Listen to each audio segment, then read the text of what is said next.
This place is practically my home now, so you better serve me well. When I got home, for some reason, my estranged mother-in-law was there, making an outrageous statement. Shocked by my mother-in-law's words, I blurted out in astonishment.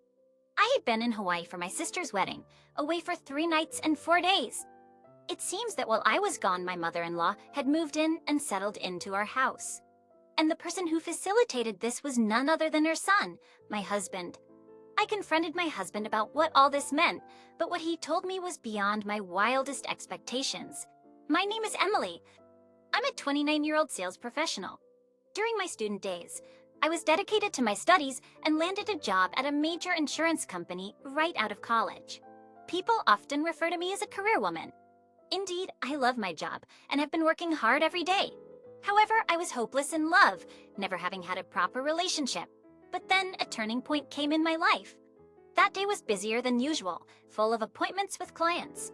I was about to head to a client's house to finalize a contract but left the office at the last minute. Rushing, I grabbed the necessary documents and left the office. I hope I can make it in time, I muttered as I hurried towards the station. Just then, I thought I heard someone calling my name and turned around. A man was running desperately towards me. Wait, please. It was Sean from my department who works in administration. We hadn't talked much, just exchanged greetings. Catching up to me, Sean, panting, handed me some documents. What's up, we? It was the document I needed for the client I was about to meet. Wait, why do you have this document? Confused, I checked the documents I had brought, only to find they were for another client. In my rush, I had taken the wrong papers. I happened to pass by your desk and noticed these documents left behind, so I rushed to catch up with you. Luckily, I made it in time. Thank you. Without these, I would have lost the client's trust. I thanked him repeatedly. I was shaken by such an unusual mistake, but he just smiled at me like the sun. Glad I could help, Emily. Be careful out there. Thanks to him, I was able to secure the contract that day. This incident led to us talking more often, going out for meals, and eventually, we started dating naturally. He was 2 years older than me, a calm and cheerful person. After dating for exactly 2 years, we decided to get married. I was looking forward to a happy married life, but soon after the wedding, a problem arose with my mother-in-law. My father-in-law had passed away 5 years ago, and she lived alone. Her house was close to ours, so she often came over to ask for money. Emily, you're making good money, right? How about sharing some of that as pocket money? My mother-in-law, smirking, cooed these words. Before we got married, I thought she was a reserved and nice person, but she showed her true colors as soon as we tied the knot. Despite repeatedly telling her I couldn't give her money, she kept insisting, and I was getting fed up. She seemed to be a big spender, using up money as soon as she had it. To top it all off, she even called my sister, asking her for money, which really got under my skin.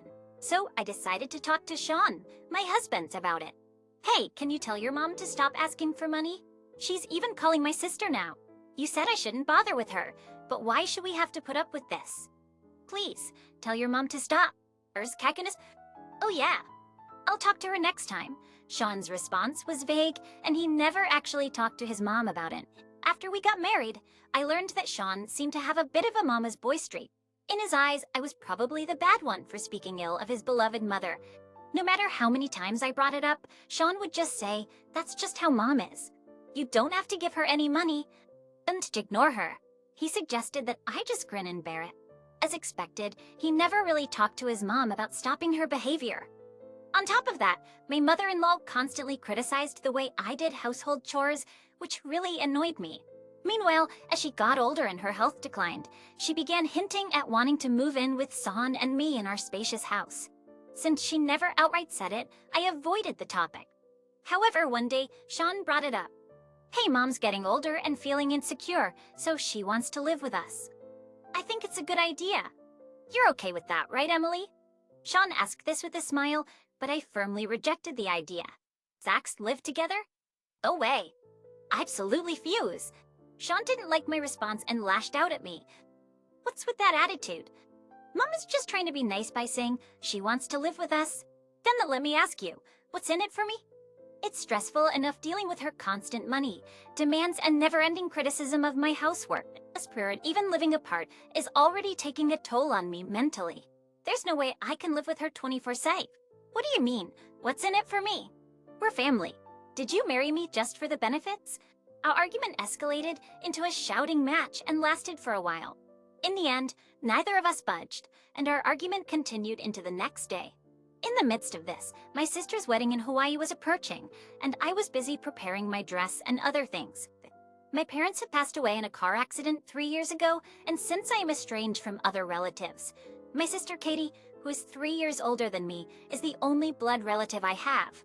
We've been close since we were kids, and I could tell her anything, even things I couldn't share with our parents. I was as happy as if it were my own wedding when I heard she was getting married and was really looking forward to her wedding.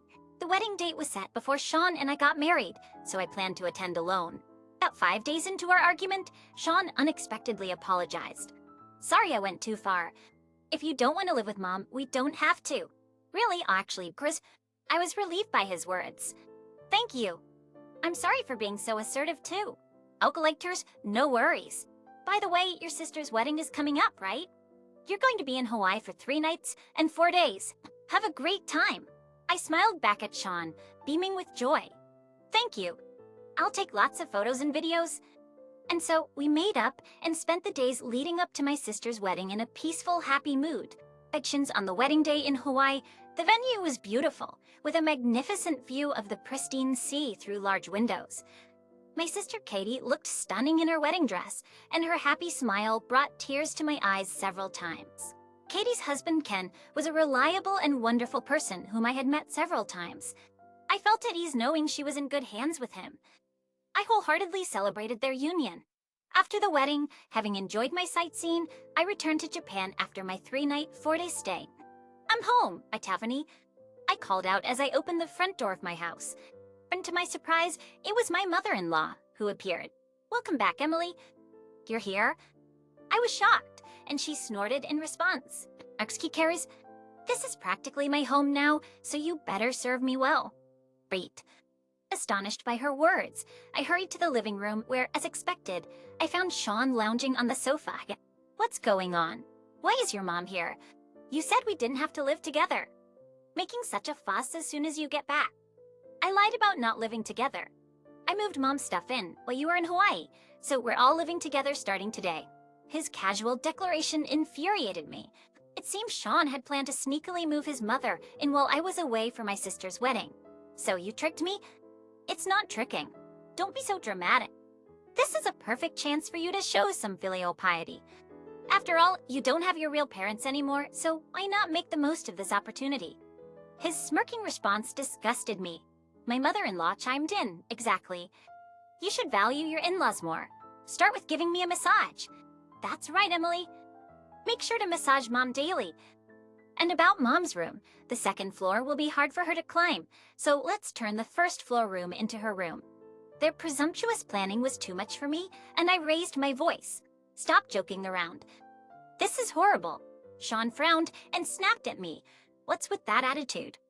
Like it or not, we're living together starting today. If you don't like it, leave. Stunned by his outburst, he added insultingly, well, your parents are gone, and you have nowhere else to go, do you? Feeling my feelings for Sean dropped to freezing, I made my decision. And let's get a divorce. I'll handle everything. They both laughed loudly at this. Try if you think you can. Do you even have the guts to divorce? You have nowhere to go. But sure, I agree with the divorce. You're not even cute. Always acting so high and mighty just because you can do a bit of work. Sean's right. You don't even give us an allowance, and you're so defiant. A daughter-in-law like you should just leave. Their verbal abuse continued, but I had already decided to part ways with them and kept silent. Taking advantage of my silence, the two of them continued to spew insults. However, I ignored them and pulled out my phone to make a call. The phone rang, and I waited for the other party to answer. What are you doing? Who are you calling?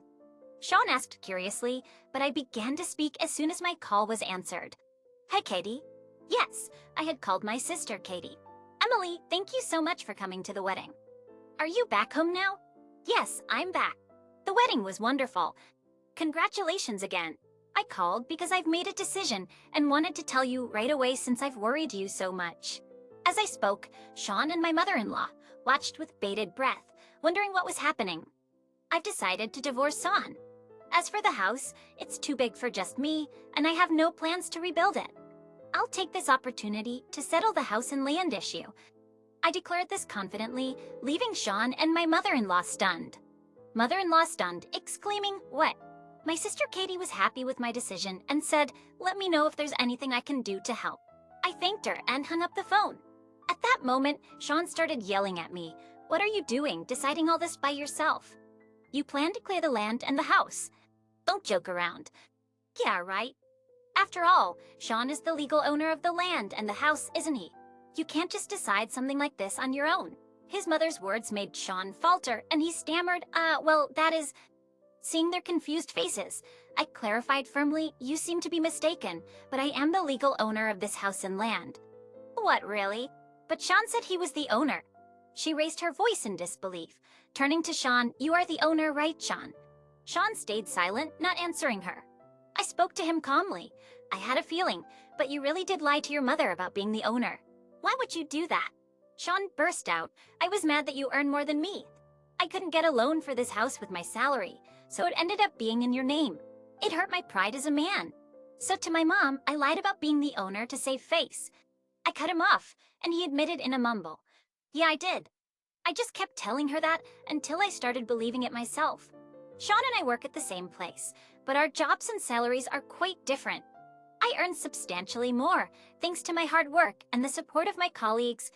But honestly, Sean's salary was so low it was hard to believe he worked at the same company. Yet there were others in the same clerical jobs as Sean who were earning a decent wage. Sean would say, working in a clerical job doesn't mean anything. It's not worth it. He lacked motivation at work and was always waiting for instructions. Even when he had tasks to do, he quickly delegated them to his juniors. His personality was likable enough that he wasn't completely ostracized in the department, but it was clear he wasn't a welcome presence. Despite his disdain for clerical work and tendency to slack off, Sean had no desire to transfer to another department or find a job that paid better. People's salaries go up when they get promoted. Unlike sales, where your salary can decrease if you don't produce results, clerical jobs are stable, he would nag at me. With such a salary gap, it wasn't possible to simply split our daily burdens in half. Consequently, I was the one covering most of the mortgage and living expenses. His mother thought Sean had built our house and often praised him, oblivious to the shocking truth that I was the one shouldering the financial burden. However, upon learning the truth, she turned to me, her face filled with panic, and asked desperately, "Hey, tell me the story you just told is a lie, right? What will happen to Sean and me if you're really going to sell the house and land?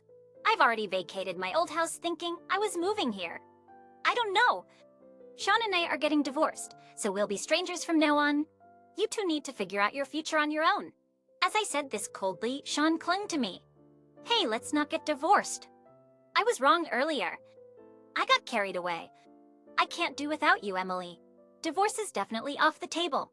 Realizing his uncertain future, he desperately clung to me as if seeing the crisis for the first time. I sighed deeply. "Do you think everything will be forgiven just because you apologize? I can't continue to be with you, son.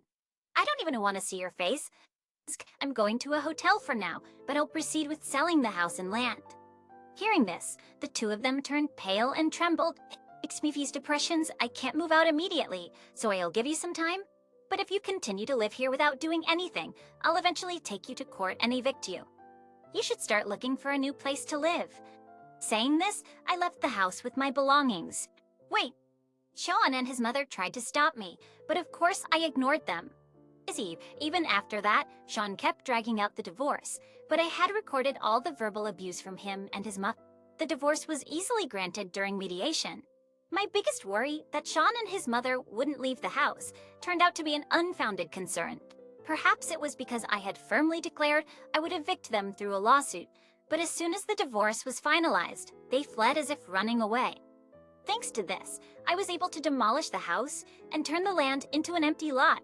While I could have sold the house as is, it seemed in this area, more people were interested in building custom homes than buying existing ones.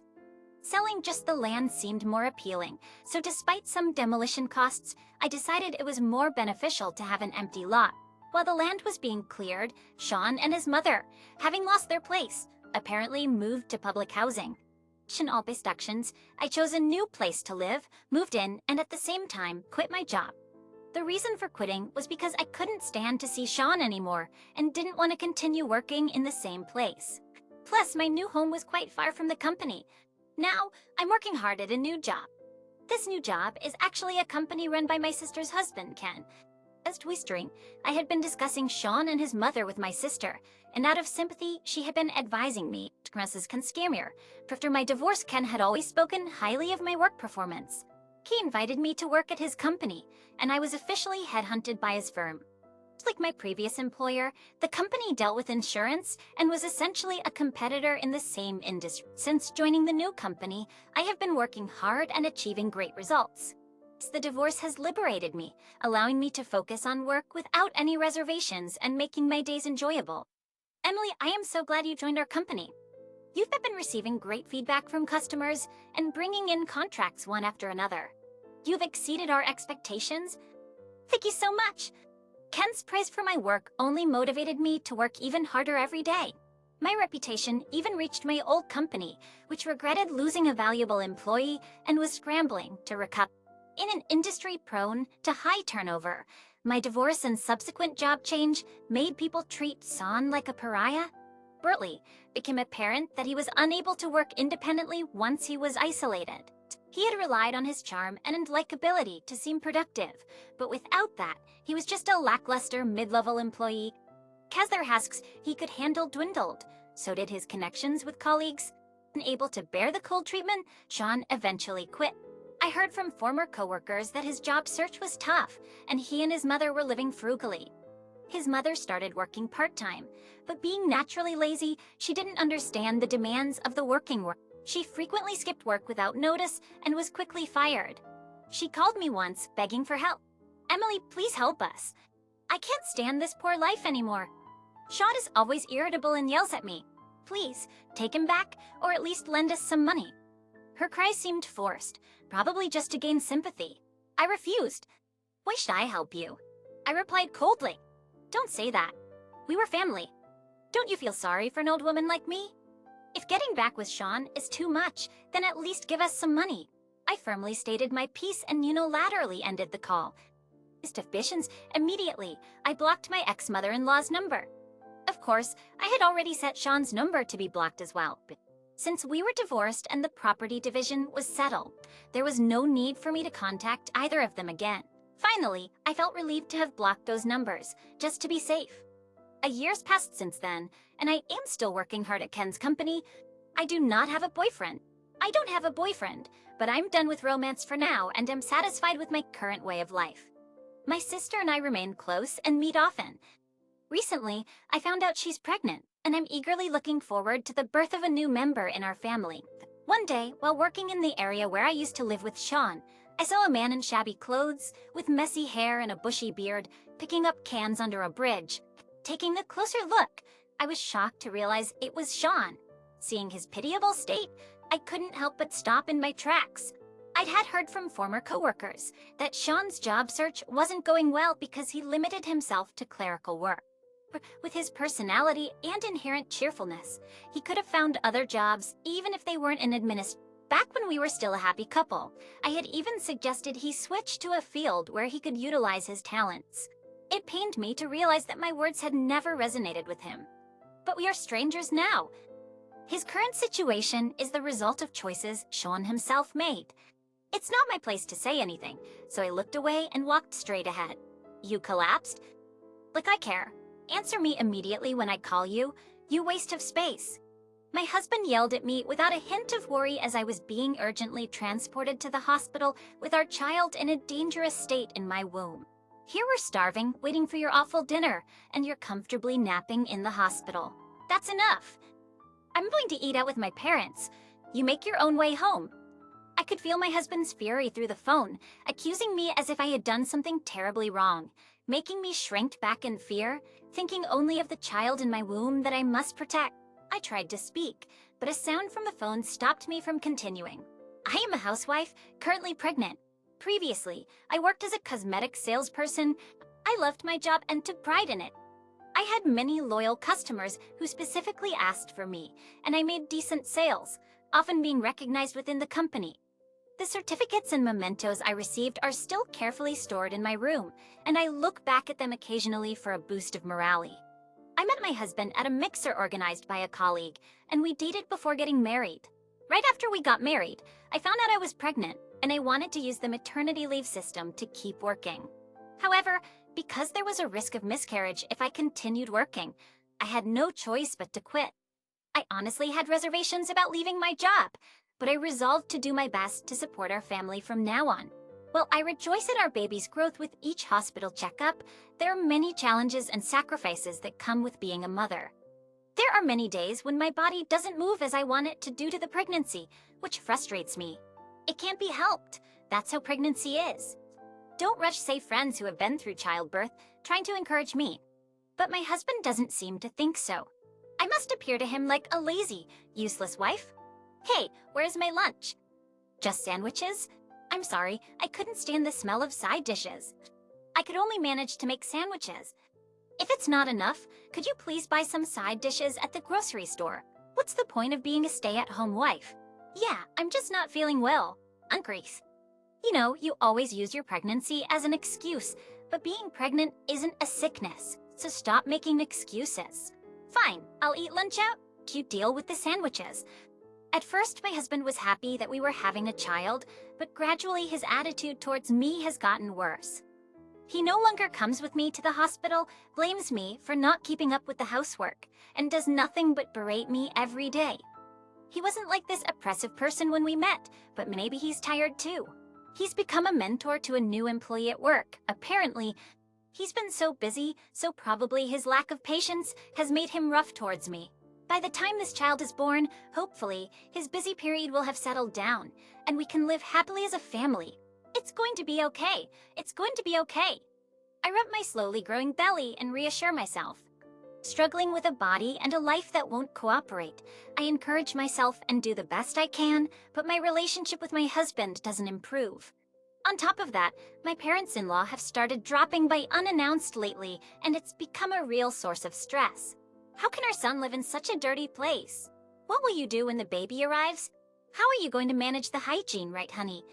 Yes, it is worrisome indeed. I'm sorry.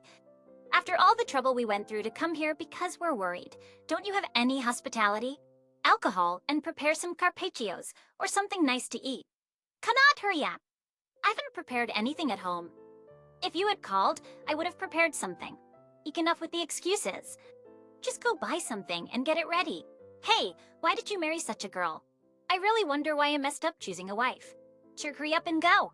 And with that, I felt the chilly air around me as I left for the store, heavily pregnant. This wasn't the first or second time. Every time the parents-in-law come, they criticize everything. Everything from cleaning to cooking. And my husband joins in. Even when I do everything I can, he never defends me, just adds more criticism. As I was struggling with my physical discomfort, I managed to pick up the items requested by the parents-in-law at the grocery store. And just as I tried to lift the bags, my vision went white and I lost consciousness. When I woke up, I was met with a stark white ceiling. There was a needle in my arm. As my consciousness slowly cleared, a nurse noticed and called a doctor, who explained I had collapsed from overwork and had been brought to the hospital by ambulance. I was relieved to hear the baby was safe. However, I was strongly advised to stay in the hospital for a few days to rest. They said to contact my family later, and when I checked my phone, there were several missed calls from my husband. He must have been worried about me not returning from the store. After the 4 was finished, I moved to a space where I could make phone calls and dialed my husband. But the voice that answered after a few rings was full of anger. Who do you think you are, ignoring my calls? You good for nothing? I flinched at those words. I'm sorry, I collapsed at the grocery store and was brought to the hospital by ambulance. You collapsed? Like I care. Answer me immediately when I call you, you slowpoke. Stop it with the harsh words. It's bad for the baby's prenatal education. I was met with my husband's verbal abuse over the phone. He seemed quite upset that I hadn't answered despite his multiple calls. Not wanting our baby to hear such awful words, I instinctively cut him off. Here we're starving, waiting for your awful dinner, and you're comfortably napping in the hospital. That's enough. I'm going to eat out with my parents. You make your own way home. Even knowing I had been taken to the hospital, my husband yelled at me without any concern or care. I could feel his fury through the phone. I cringed in fear, not wanting my unborn child to hear such filthy words, and instinctively covered my ears. Then, before I could speak, the call abruptly ended. Not that I was expecting anything, but I felt disheartened by my husband's reaction and returned to my hospital room. As soon as I entered the room, tears started to fall, one after another. Once they started, they flowed uncontrollably. As I covered my face, a calm and kind voice asked, "Are you okay?" I looked up to see the face of a woman, a face I could never forget. The woman offering me a towel was a customer I had become close to when I worked as a salesperson. Salesperson Claire? Yes, it's me, Chloe. I'm so happy you remember me. To meet again like this, it must be fate. I could never forget you, Claire. The woman, lively and laughing, was unmistakably the Claire I knew. Back then, Claire was a woman who had just gone through a divorce, with a child, lost confidence in herself, and hadn't worn makeup in years. I approached her as she aimlessly looked around the cosmetics counter and asked, "Would you like to try some makeup?" And then I applied makeup for her. Seeing her face beautifully made up for the first time in a long while, Claire seemed to relax and even shed a tear. I remember feeling a tightness in my chest as well. Gradually, Claire regained her confidence and became a regular customer. Though we had a customer-salesperson relationship, we had built a good rapport, but 3 years before I resigned, Claire suddenly stopped showing up. I came back hoping to see you, Chloe, but when I went to your old workplace, they told me you had resigned, and I was so shocked. You came all the way to see me. Sorry for bothering you, but you mentioned coming back. Were you overseas? That's right. I actually run a business, and work abroad suddenly got busy. I haven't had American food in years, and I've missed it. So when work finally calmed down, I came back, and after visiting your former workplace, I ended up with appendicitis. And that's how I ended up in this hospital. Wait, are you okay? It's just the early stages, so I can take medication to reduce it. Plus, if I were abroad, the treatment would cost many times more. So I'm glad it happened after I came back, Claire said with a laugh, her face radiant with that familiar, dazzling smile. I couldn't help but smile back as if taken back to those years ago. Fetching my spirits, which had been quite low, were now lifted, and we found ourselves happily reminiscing about the old times. So, Chloe, you don't have to say if you don't want to, but why were you crying earlier? Claire asked with her kind smile.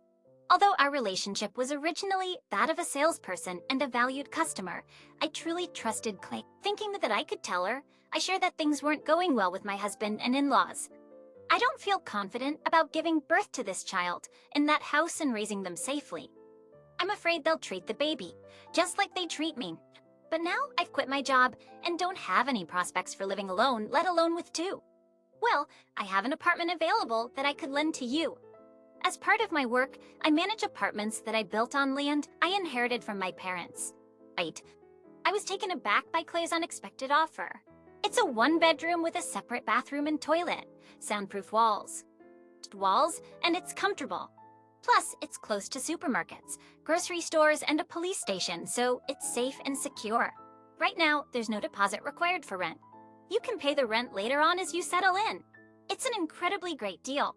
So, what do you think? Claire rattled on with such fervor that I couldn't help but let out a chuckle. Are you sure you can offer it at such a bargain? Cherise, of course. I know you, Chloe.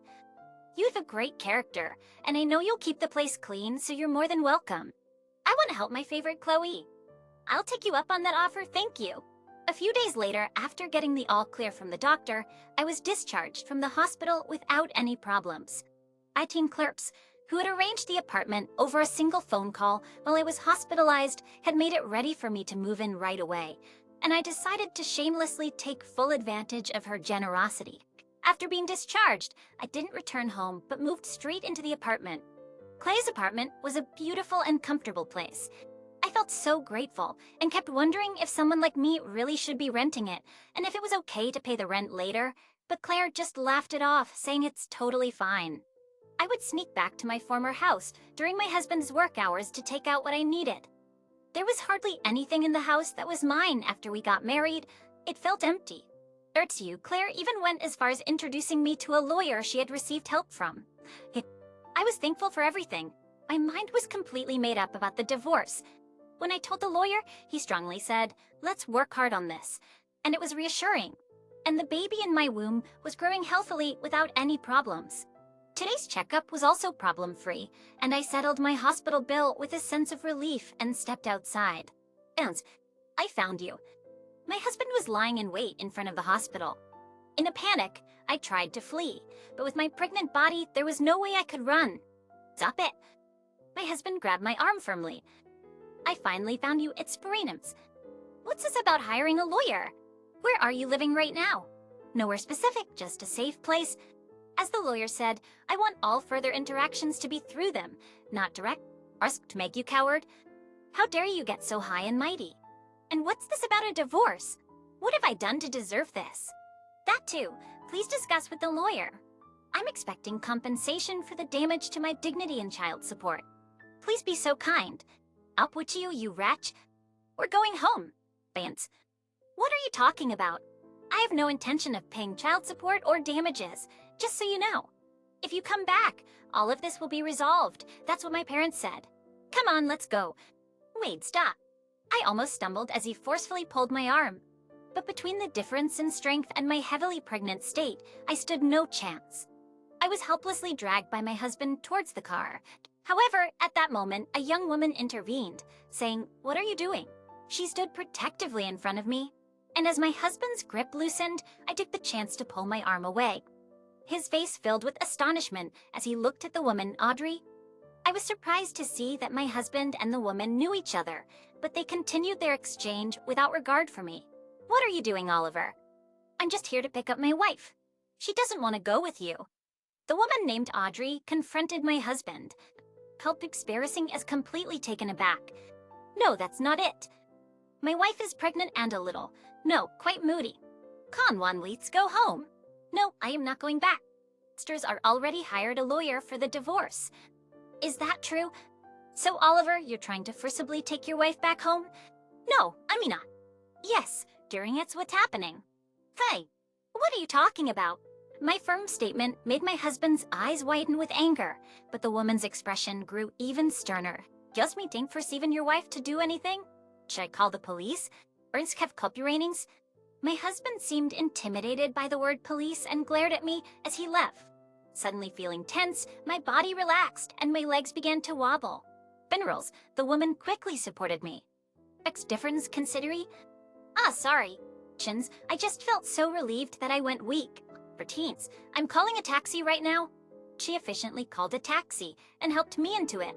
This time worried, so I'll make sure you get home safely. "I'm Stalker Seer. I can't let you go to all that trouble. All T parishioners. I'm already involved, and if it's not a bother." Her smile was comforting, and it felt strangely familiar.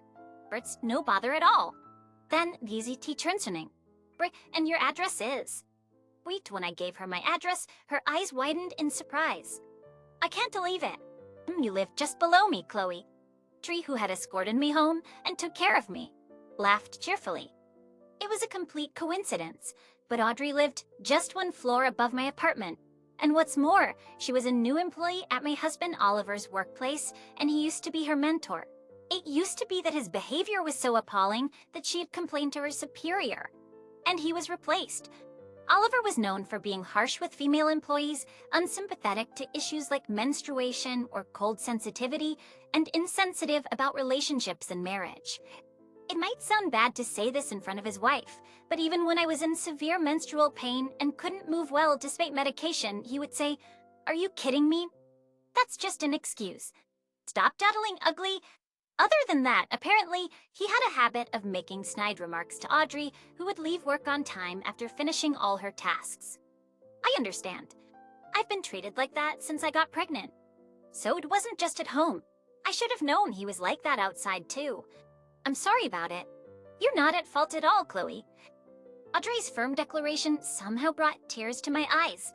A week later, though we had only met recently, Audrey and I had become close enough to casually share dinners like friends. She told me that my husband had been ordered to transfer to a subsidiary company. Claire is a successful businesswoman who manages several buildings and apartments, and Oliver had boasted at work that he was handling Claire's account. However, Claire had suddenly demanded a change of contact, threatening to sign with another company if it wasn't done, leaving the superiors puzzled. Then, Audrey submitted a statement, recordings of the verbal abuse, and testimonies from female victims accumulated against my husband. Among the projects Claire was promoting was the construction of a women-only apartment building. It was deemed inappropriate for someone who disparaged women and stalked his wife to be in charge. Why did Audrey take such action? I was shocked when I heard it, but it turns out that Audrey was actually Claire's daughter. She had joined the same company as Oliver to gain social experience. Indeed, Audrey was so capable that she easily acquired a more advanced qualification than my husband had. Despite his teasing every time she left on time, asking, "Got a date?" she was diligently studying in any spare time she had. Audrey was determined to solve the workplace issues on her own without relying on her mother's help, but once she found out I was her mother's savior, she couldn't stand by and do nothing. When Claire found out that the problematic supervisor at Audrey's workplace was my husband, she said, "Don't hold back, lay out all the evidence." As a result, the choice between a husband with an abnormal amount of complaints from female employees and who lost a major client and a capable new employee who was also the daughter of a client and had advanced qualifications was clear, and the company readily transferred my husband. Since then, he's been working at the subsidiary company. Since being moved to the subsidiary, Oliver's income decreased and his workload increased considerably as he was the only one there with a qualification. Chloe, no matter how much Oliver tries to appeal to your sympathy, don't falter in your stance on the divorce. The words of a seasoned businesswoman and divorcee carried a different weight. I nodded firmly in agreement. After that, indeed, Oliver sent emails and messages through the lawyer, crying about how hard work was, how much he missed me, and begging me to come back because he admitted he was at fault.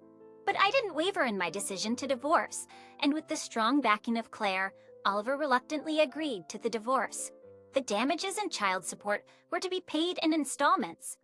I had dealt with my husband's issues, but another trouble was my parents-in-law, especially my father-in-law, who was thrilled about the baby being a boy. I knew something was bound to happen. The tension-filled life continued. And then my parents-in-law finally made their move. One day, as I was leaving the apartment to go shopping, the one who grabbed my arm was my father-in-law. "How did my simmer crustures? How did you find me?" "Please, let go," I said, trying to free myself. "I followed that complaining woman, thinking to get back at her, and then saw you coming out of the same apartment." The complaining woman must be referring to Audrey, which was an awful way to refer to her because of some misunderstanding. If you hadn't started with this divorce nonsense, damn it, for now just hand over the grandson once he's born.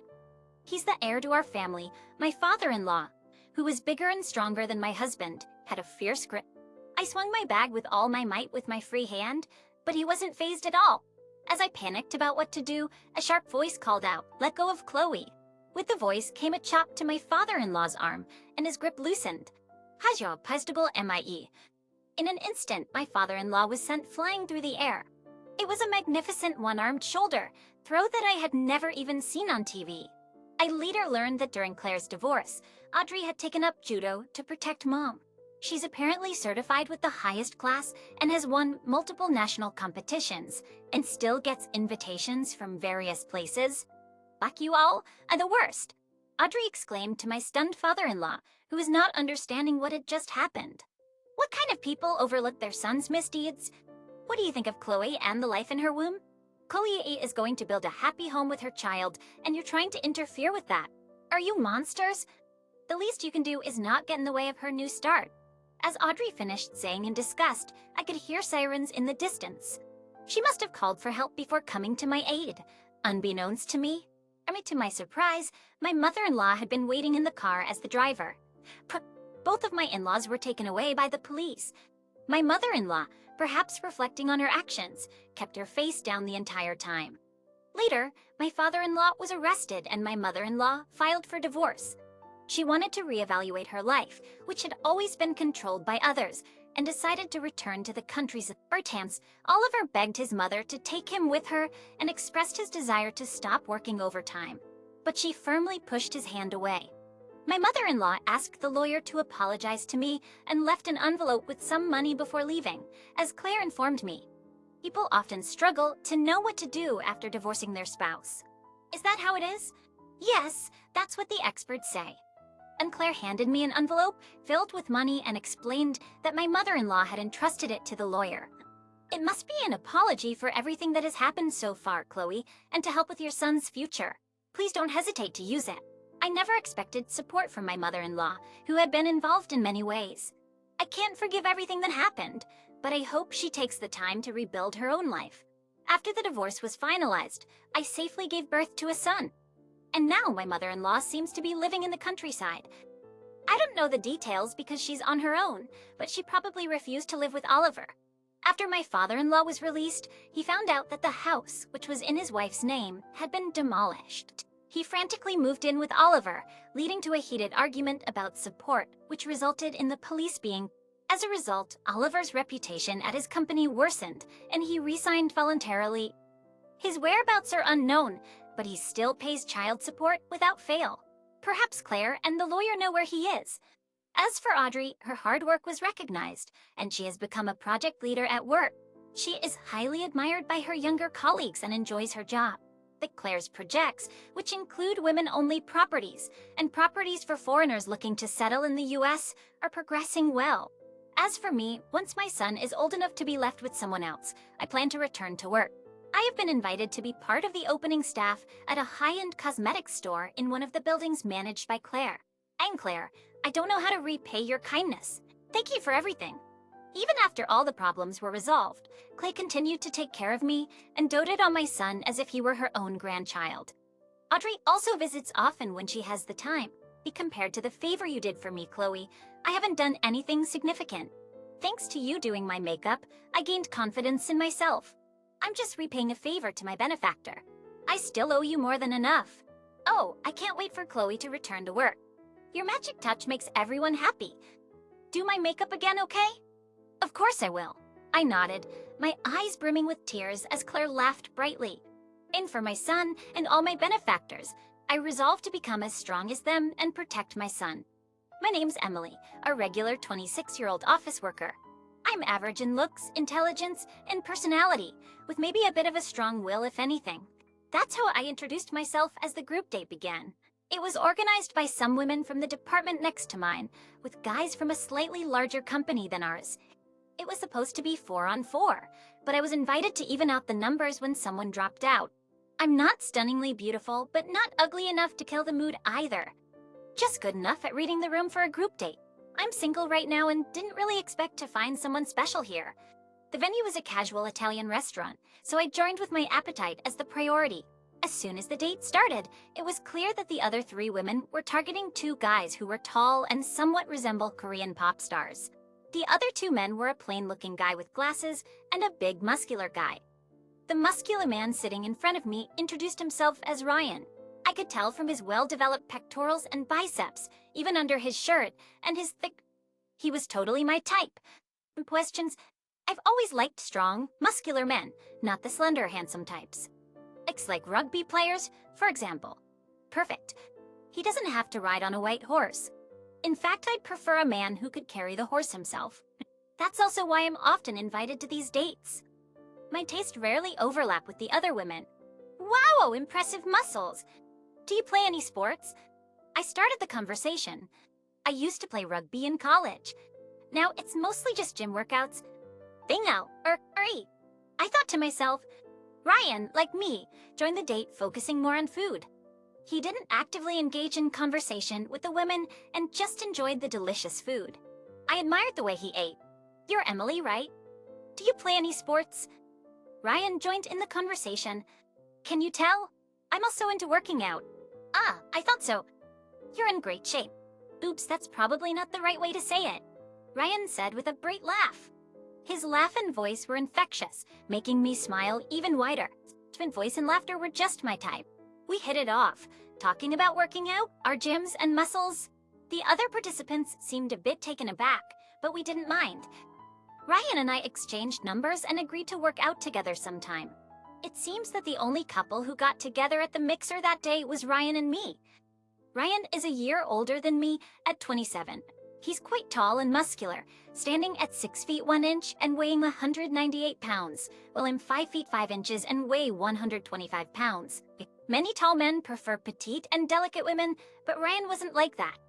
He seemed genuinely happy that we shared a passion for working out. In this way, Ryan and I, who met under such circumstances, not only went on workout dates but also went to movies and had meals together, just like any other couple. We got to the point where we'd casually talk about things like, when I get married, I want to have a workout machine in the living room. And I'd reply, then we'll need to rent a place with a spacious living room. When I introduced Ryan to my family, they instantly liked him. His charm and thoughtfulness made it seem like our wedding was just around the corner. Next week, I'm visiting Ryan's home. He lost his mother when he was young and was raised by his sister, who is 7 years older than him. I thought of her as a potentially challenging sister-in-law, but less intimidating than a mother-in-law. When I arrived, a bit nervous, I was greeted by Ryan's stunningly beautiful sister. Like, Layla, being 7 years older than me, would be in her mid-30s, but she's so stunningly beautiful that even I, a woman, can't help but be mesmerized by her.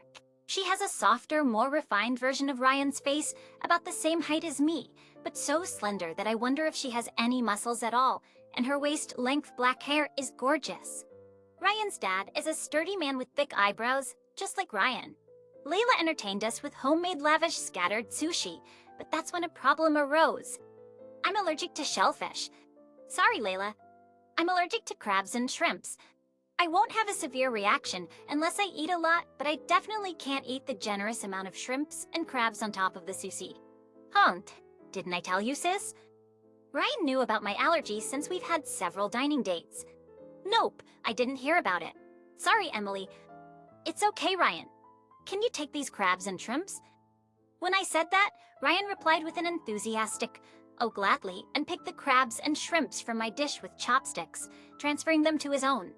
At that moment, I felt Layla's gaze intensify, but I didn't pay much attention to it.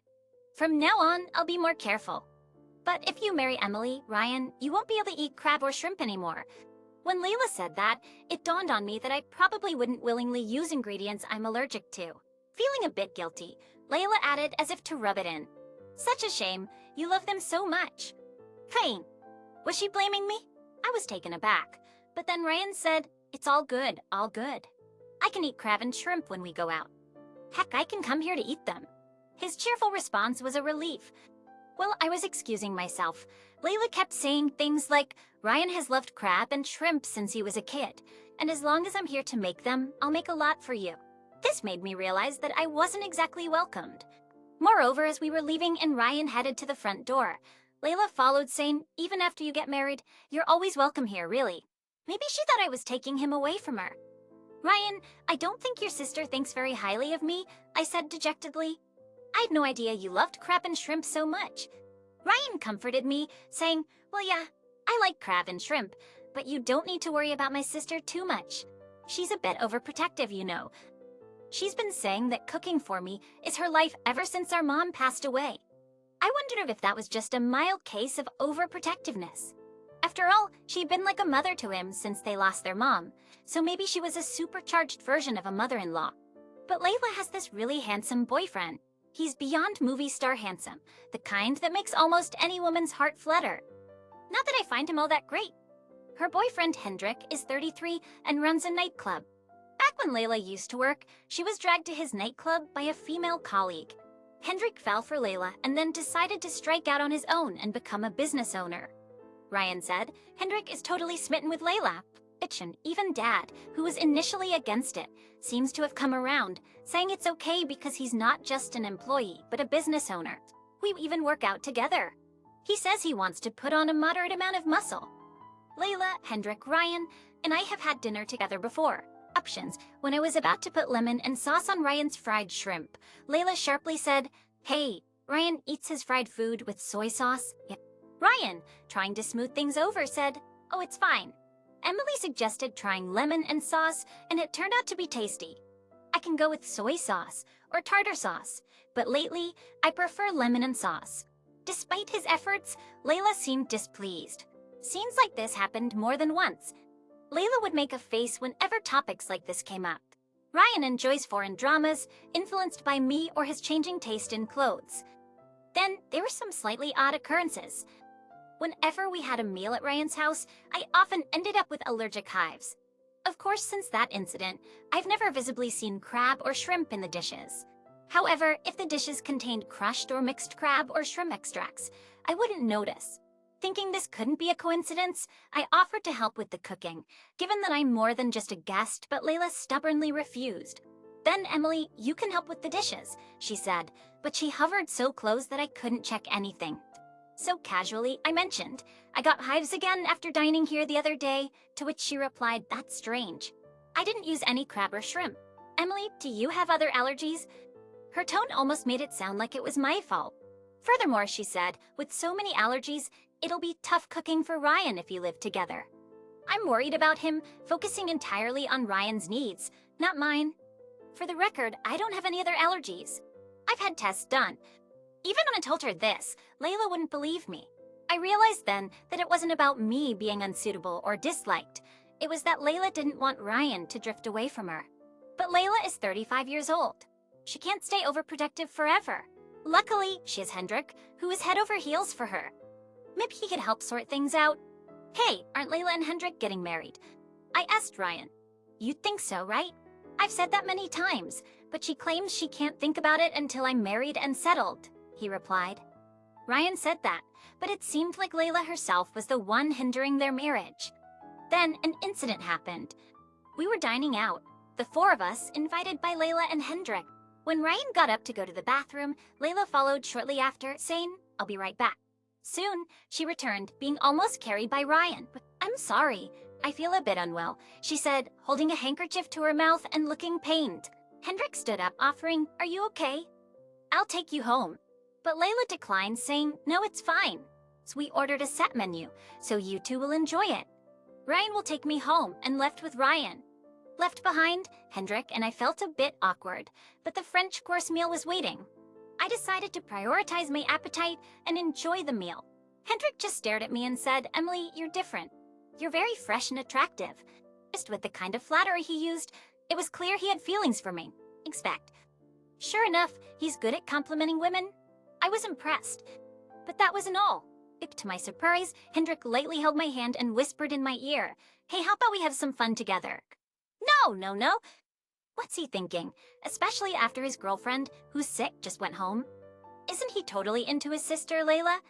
So what if he's super handsome? Does he think anyone would fall for being gazed at and having their hand held like this? All these thoughts raced through my mind at lightning speed. Come on! Even as a joke, stop it. Layla would get mad if she knew, right? I tried to brush it off, but Hendrik's response was unexpected. He gave a meaningful smile and said, She won't get mad. I have zero interest in handsome men, just so you know. I made my rejection clear. Hendrik then said, I see. That's interesting, Emily, and laughed, not seeming offended at all. I shook off Hendrik's offer to take me home and quickly headed to the station to call Ryan. I really wanted to see Ryan. What's up? Chiz, can fire call me out here? I called Ryan to a karaoke box near the station. It was the only place I could think of where we could be alone. Sorry. Oh, how's Layla feeling? To be honest, I wasn't really worried. She perked right up as soon as she got home. Such a drama queen. We missed out on eating that rare French meal. As Ryan sighed, I dropped a bombshell. I got asked out by Hendrik after you left. Ryan's face turned serious as he said, What? Why? But Hendrik is so into Layla. Wait, so I told him Layla would get mad, but he said she wouldn't. What does that mean? No way. But then again, Ryan murmured, trying to recall something. What he told me next was unbelievable. He dated several women, but they all dumped him after meeting Layla. They all said they found someone else. I've seen those ex-girlfriends walking arm in arm with a guy who looks a lot like Hendrik. I thought it was just someone who looked similar. I was horrified. Was Hendrik being asked by Layla to break up Ryan's relationships by seducing his girlfriends? This was no laughing matter. I never mentioned it to Ryan, but I told him clearly now. After eating Layla's cooking, I had often got hives.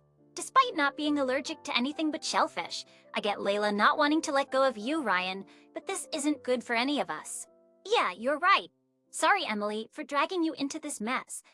I can't believe Layla would go that far. Ryan seemed really shaken, but my future was at stake. Artsy, if you choose Layla, I won't see you anymore, I said firmly. Ryan also spoke decisively. I choose you, Emily. Let's deal with Layla together. If I leave that house, she can't do anything more. And he added feelingly, I'm just glad you're not into handsome men. I thought it was all my fault I kept getting dumped. I felt sorry for him, but couldn't help smiling a little. This strengthened our bond, and we started planning for marriage. After that day, I stopped visiting Ryan's house. I was making smooth progress with the wedding preparations, but it's not like I wasn't nervous. Just a quick search online, and you'll find tons of horror stories about things going wrong at weddings and receptions. It's unlikely, but better safe than sorry. I asked the planner, do problems often happen on the wedding day? And she quickly picked up on my anxiety, asking, is there something you're worried about? So I was able to open up and discuss my concerns. Finally, the day of the wedding arrived. Hoping that everything would go smoothly, I entered the dressing room only to be met with a shocking sight. There was Ryan's sister, tearing a wedding dress to shreds with a large cutter knife.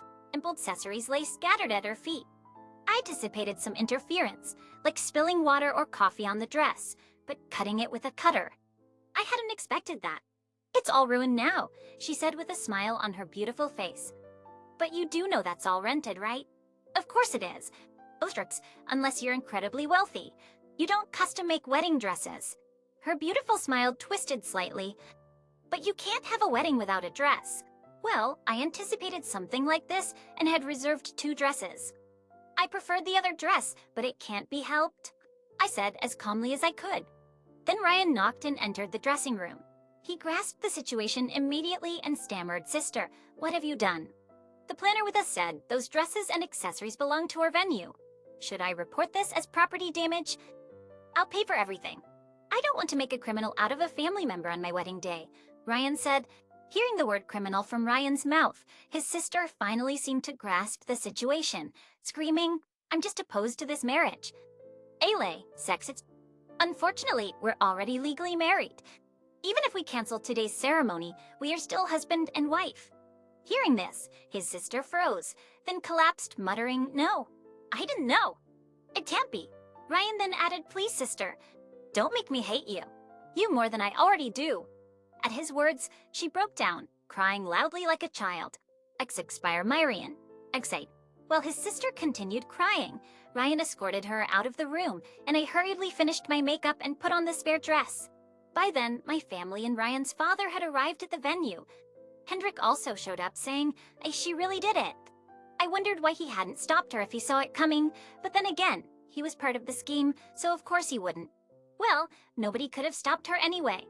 After handing over Layla, who kept crying, to Hendrik, Ryan and I explained the situation to our parents. Everyone was a bit panicked, but since we were calm, we all agreed. Let's just get through today's wedding and reception. Throughout the wedding, his sister continued to cry, and during the reception, she kept a handkerchief to her eyes. Epic to those unaware of the situation, it seemed like she was just sad about her brother getting married. After the wedding and reception went off without a hitch, Ryan and I stayed overnight at a hotel in New York and then left for our honeymoon, a week-long trip to Italy. We planned to eat our way through it. For Layla, Ryan's words, Please don't make me dislike you any more than this, must have been the greatest punishment of all. 3 months later, Hendrik showed up at our new home holding a large bouquet of flowers. Ryan hadn't been home since moving out. He hadn't met his sister since then. She had called occasionally, but he coldly dismissed her. Still, Ryan seemed concerned and asked Hendrik about his sister-in-law's condition, to which he received an unexpected reply. Yeah, I've been thinking about breaking up. Hendrik was so deeply in love that he did such a thing at her request. As I was surprised, he said, She's become like an empty shell since then. She's not the girl I fell for anymore. I loved how she was so passionate and tried hard for Ryan. It was a somewhat understandable yet confusing reason. But I wanted Hendrik to stay by her side. If he didn't, who knows when she might cause us trouble again. So why don't you get married and have kids? If a boy who looks like Ryan is born, she'll probably get obsessed and try hard again. I admit, I can be quite a nasty woman. Totally calculating. Start irritations, but I absolutely want to protect my current life. Because right now, I am pregnant, and if the child born resembles Ryan, I can't shake off this anxiety. Hendrik, surprisingly upbeat, responded to my rash suggestion, Oh, I hadn't thought of that. I've never considered marriage before, but I'll think about it. Fuck her, UT. And just like that, a month later, they registered their marriage. Toby's questions and decisiveness were extraordinary. That's the boy who came to Ryan, and me looked just like me. Maybe Layla won't pay him any mind, I thought. I never liked kids much, but my own child is exceptionally cute. Now I can somewhat understand why his sister was so fixated on Ryan. Emily, don't become like my sister, Ryan said with a slightly sad and complex expression. Takir as for his sister and her husband, they quickly got pregnant and had a baby as planned. The baby, born to a stunningly beautiful couple, Hendrik and Layla, wasn't a boy resembling Ryan, but a precious little girl. Unexpectedly, it was Hendrik who became utterly smitten with his daughter. He sends us pictures of her, growing cuter by the day without us asking. It's their little angel, who just turned 1, is becoming more adorable. In contrast, our mischievous 2-year-old son is like a little monster, but that's what makes him so lovable. Hendrik often says things like, "I'm never letting her get married." If she gets a boyfriend, I'll do whatever it takes to drive him away. In a way, they're a couple cut from the same cloth. So it seems like they constantly argue about their daughter, but frankly, it's none of my business. I do wonder why all the photos he sends are only of his daughter and not a family portrait, but again, that's not my concern. Because in 2 months, I'm due to give birth. As twins. And with a mischievous little monster already taking up so much of my time, I can't afford to worry about other families. We rented a spacious living room and installed a training machine, but now Ryan's the only one using it. I plan to use it to get rid of my post-pregnancy weight, but I often find it covered with laundry. Nodding around with kids requires strength and stamina. I'm glad I've been working out. If we have more kids, it might be dangerous. We should put away the machine and go to the gym together. But hey, even without the machine, we can still work out, said Ryan, doing squats while carrying our son on his back. I love Ryan for saying things like that. So I'm pretty sure I won't become like his sister. I want our children to experience the happiness of living with a wonderful partner. Just like me. I sold the house for $400,000, so I'm going to take my mistress and go on a trip. I was taken aback by Michael's inappropriately cheerful voice and blurted out. He's calling from the hospital, saying he sold the house for $400,000. What the heck is that about? That's the dear house I inherited from my dad. And to boldly announce he has a mistress, that's sheer madness. What do you mean you sold the house? What's going to happen to Sarah? When I mentioned my daughter's name, Michael just scoffed and said, I don't care. She's been getting on my nerves, acting all high and mighty. Of course I'm leaving her behind. What a thing to say about his daughter. I was so angry and shocked at the news of him selling the house and running off with his mistress that I thought I might lose my mind. I've got to somehow stop Michael. He can't just sell the house and hand it over that fast. I've got to do something. My name is Emily Johnson. I'm a 39-year-old homemaker. I wish I could say that I live a contented life with my husband Michael, who's a year older than me, our 9-year-old daughter Sarah, but the truth is, things with Michael are far from harmonious. Since we got married, Michael's personality has gradually changed, and I've suspected for about a year now that he might be cheating. I don't have any proof, so I haven't been able to do anything. But Michael doesn't seem to try very hard to hide his infidelity. Working in a factory for a parts manufacturer, Michael often goes out drinking somewhere 4 or 5 times a week after work. It's conceivable he's out with work buddies, but he didn't go out nearly as often until a year ago. Moreover, he comes home with a unique perfume scent or prepares expensive bags and shoes I've never seen before as gifts. Of course, he never gave them to me, but there were numerous times he took the gifts and left. I'm too scared to confront him with, "You're having an affair, aren't you?" So, being the coward that I am, I still haven't been able to take any action until I can get solid proof of the cheating. The Michael I met back then seems like a completely different person. I met Michael 10 years ago, dated for a year, and then we got married. I was drawn to his kindness and sincerity, and before I knew it, I was the one in love. He proposed on our 1-year anniversary. We got married, and soon after Sarah was born.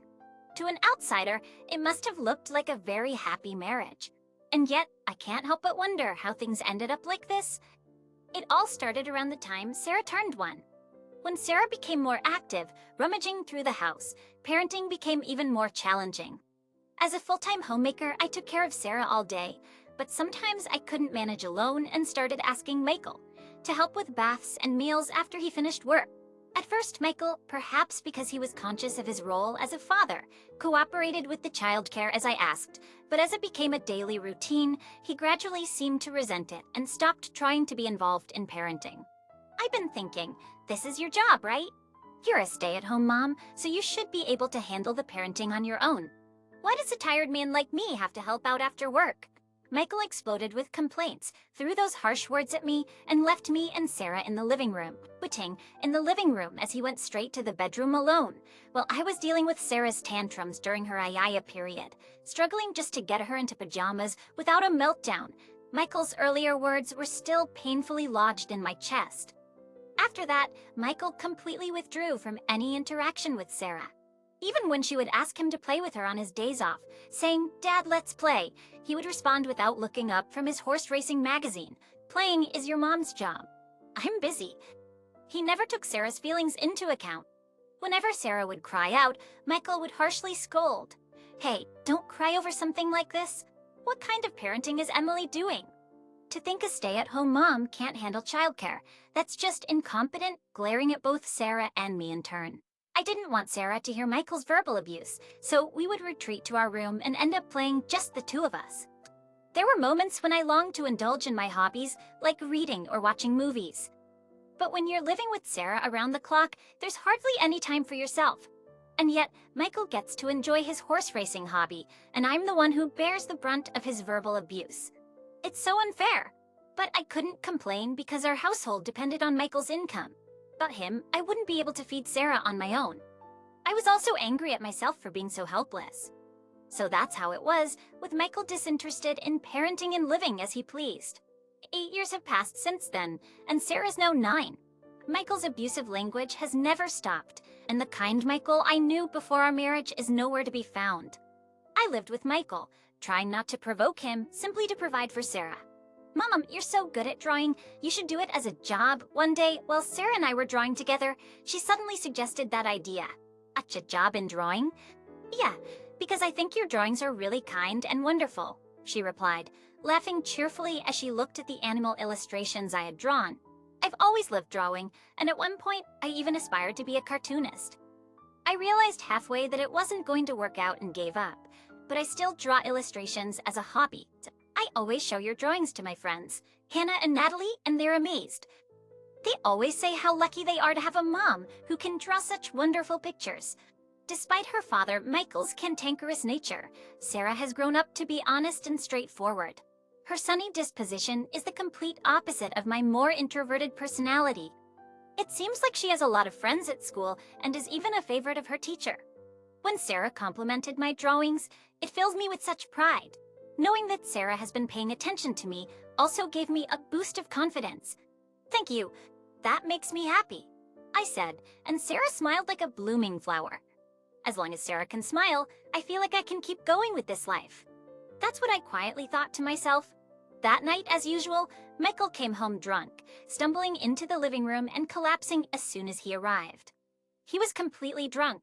Michael's drinking has been getting out of hand lately, and it's becoming quite worrying. Sighing, I peeled the jacket off his slumped body and checked his pockets. Phone. What's this? From a pocket that usually only held keys, a piece of paper fell out, and I scrutinized it closely. It was clearly a receipt from a motel. This is definitely incriminating. I had only been suspecting infidelity in a vague sense until now, but here was the physical evidence. While trying to calm the turmoil in my heart, I quietly tucked the receipt away on a shelf. And then I began to ponder how to confront Michael. The next morning, still not fully sober, Michael left the house. After Sarah had gone to school, I busied myself with the usual household chores, but I couldn't get the receipt from yesterday out of my mind. I had my suspicions about Michael's infidelity, and it was my choice not to confront him without evidence. But with concrete evidence now in hand, it's hard to just look the other way and maintain the facade of a happy couple. I wanted to get him to admit to his affair and apologize within a week or even a few days. But how? As I was lost in thought, my smartphone started to vibrate. Who could it be at this hour? It was unusual to get a call during the daytime. Looking at the phone, it was an unfamiliar number. For some reason, a feeling of apprehension washed over me as I answered the phone. "Hello, is this Mrs. Johnson, Michael's wife?" "Yes, I am." Who's calling, please? This is from General Hospital. Actually, it's about Michael. The call was from the largest hospital in the area. The hospital informed me that Michael had been rushed there by ambulance. He was undergoing surgery for a kidney disease, they explained. Furthermore, they informed me that his kidneys were likely to fail and that he would need a transplant. Overwhelmed by the sudden news, the doctor asked me, "Are you right?" I replied, "Yes, but is a kidney transplant possible?" The doctor responded, "Yes. If we find a compatible donor quickly, we can perform the transplant." I was taken aback by the news that Michael needed a kidney transplant due to illness. The doctor continued to explain the details of the transplant surgery. Anyway, we will start by checking the compatibility of the candidates, so please cooperate with us. I only half understood what was being said, but it was clear that Michael was seriously ill. As much as he had mocked me or been unfaithful, I didn't wish for him to lose his life. If possible, I wanted him to be saved. That night, I spent the whole time thinking about Michael's transplant surgery. Between 13 weeks passed, and we found out the results of the potential kidney transplant candidates within the...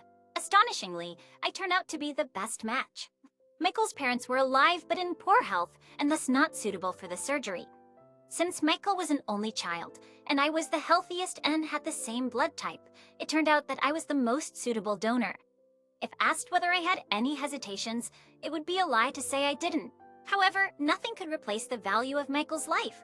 With that in mind, I decided to go through with being the donor for Michael's kidney transplant. When I explained Michael's medical condition and our upcoming transplant surgery to Sarah, she said, "God, do your best," and sent me off with her blessing.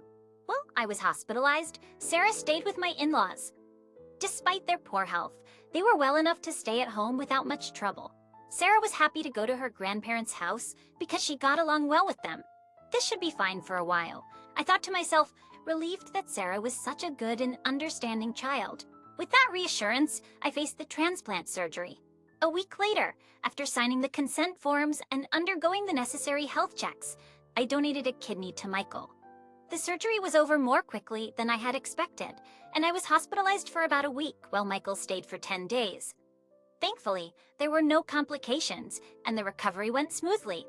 Then, the day before I was due to be discharged, I got another call on my phone. When I answered the phone, wondering who it could be this time, a familiar voice said, "It's me," and I felt a shiver run down my spine. The caller was none other than Michael. Thinking he might thank me for becoming a donor, I asked the following question. "It's been a while. How are you feeling after the surgery?" I fully expected him to say something like, "I'm feeling better thanks to you, Emily." "Thank you." However, the words that came from the other end of the phone were completely unexpected. "It's about our house," Michael said, pausing for a breath. I was taken aback by the sudden shift to talking about the house. "I sold the house for $400,000, so I'm going to take my mistress and go on a trip." I was taken aback by Michael's inappropriately cheerful voice and blurted out, "He's calling from the hospital, saying he sold the house for $400,000. What does he mean? What does he mean? That house is the precious one I inherited from my father. And to brazenly declare he has a mistress, that's just insane." When I mentioned my daughter's name, Michael just scoffed and said, "I don't care. She's been getting on my nerves, acting all high and mighty. Of course I'm leaving her behind. What do things say about his daughter?" I was so angry and shocked at the news of him selling the house and running off with his mistress that I thought I might lose my mind. I've got to somehow stop Michael. He can't just sell the house and hand it over that fast. I've got to do something. Michael said, "I sold the house. I'm going on an overseas trip with my mistress," and then the call ended abruptly. Just with my mind in turmoil, I tried to make sense of what had happened. But no matter how much I thought about it, I couldn't believe that Michael had suddenly sold the house, especially while he was in the hospital. The shock worsened my condition, and my hospital stay was extended by a few days. In my distress, I felt helpless and lay on the bed, brooding over what to do next. I decided to call Sarah first. Without the house, Sarah and I would have nowhere to go. I was angry that Michael had so boldly declared he had a mistress, but what worried me most was Sarah. I called my in-laws' home, and my mother-in-law answered. She quickly handed the phone over to Sarah. "Hello, Sarah. I'm sorry, it looks like my hospital stay is going to be a bit longer. Are you okay? Aren't you feeling lonely?" I asked, concerned about Sarah's well-being. I heard Dad sold our house, so we don't have a place to go back to. Anxious about Sarah, I peppered her with questions in quick succession. Then Sarah responded with a bright voice, Mom. It's okay. I've taken care of it. Confused by Sarah's words about having taken care of it, I was left puzzled, tilting my head. See, Dad told me he asked his mistress to sell our house, but actually Grandma and Grandpa bought it. Sarah meticulously explained to me what had happened during my hospitalization. Listening to Sarah's story, I was very surprised. It was because an unexpected turn of events had unfolded without my knowledge. So don't worry, Mom. I'm fine, Sarah reassured me. Encouraged by Sarah's maturity, I finally felt a bit of peace settling in. Yet, if what Sarah was saying was true, I wondered what was happening with Michael and his mistress at this moment. I was curious, but I told myself that rest was more important now and allowed myself to fall asleep. 3 days later, having recovered, I was discharged from the hospital and headed home. I headed to my in-laws' house. Mom, welcome back. Sarah came running over with a happy look on her face. Just behind her, my mother-in-law was smiling gently, saying, That's wonderful. And Michael, that man, has really done something unbelievable.